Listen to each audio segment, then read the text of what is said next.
والله ما بيفهموا يعني. احنا ما بنفهمش يا يقول لك احنا جماعه. بنشجع الاهلي بس مالناش في الكوره. من... احنا ما نعرفش. مين اللي واقف جول ما يعرفوش. ما يعرفش مين بقى رئيس النادي تقول لك ما اعرفش. انت عارف عامله زي ايه؟ زي البضاعه الرخيصه اللي بيبقى عليها زحمه. ما يا عم ابو احمد، انت راجل زملكاوي وراجل. البضاعه الرخيصه كلامي واضح وكلامي على مسؤوليتي. ايوه. زي البضاعه الرخيصه اللي بيبقى عليها زحمه. هو الاهلي كده. الاهلي كده. الزمالك لا.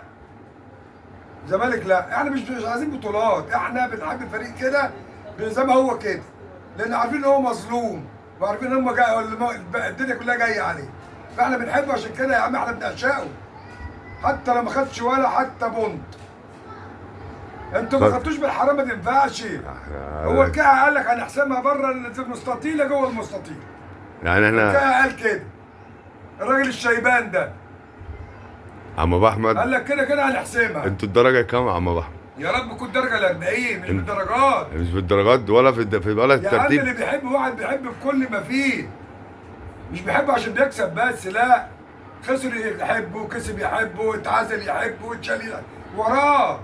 احنا وراه، احنا هو الزمالك انا وراه. ده الانتماء بتاعنا. ماشي، احنا عايزين بطولات برضه، انتوا فريق كويس. ايه ده؟ يا عم البطوله بتاعتنا ب 10 منكم، يعني بناخدها بعرق، انتوا بتاخدوها بسرقه. احنا بسرقه على قديمه. احنا بلس 90. ده ده الواد يعني ده وسام الفنان. يا عم ده على وسام الفنان كان وسام الفنان. وسام الفنان بيعمل كده بالتوقيت 90 بلس. قفشه يالا قفشه. دي نفشه. قفشه. قفشه. قفشه. قفشه بوظ العفشه خالص. قفشه. ده طلع فضحكم.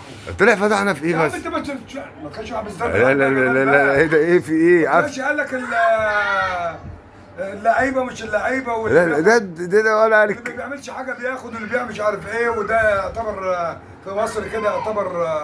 يا عم انتوا اتفضحتوا خلاص. هو من ساعه ما جه النت من الوسخه هو فضحكم.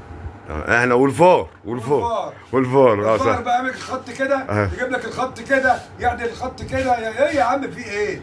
هو مكسب بالعافيه. اكسبوا بالشرف. يعني يا لهوي يا عم. انتوا فضيتوا النوادي يا راجل كلها. ده انتوا دمرتوا المصري ودمرتوا الاسماعيلي ودمرتوا الاتحاد ودمرتوا الزمالك. ليه ده كلام خطير. كلام خطير والله، وكلام ملوش ثلاثة لازمة. ده في مصر النادي الاهلي. وكلام الكابتن بتاع الخطيب مصطفى يونس قال لك اكبر مفسده في مصر. مصطفى مالك يا عم في ايه؟ ده اسرائيلي؟ لا كابتن، كان كابتن النادي الاهلي. كان كابتنه وخطيب يجري ورا منه.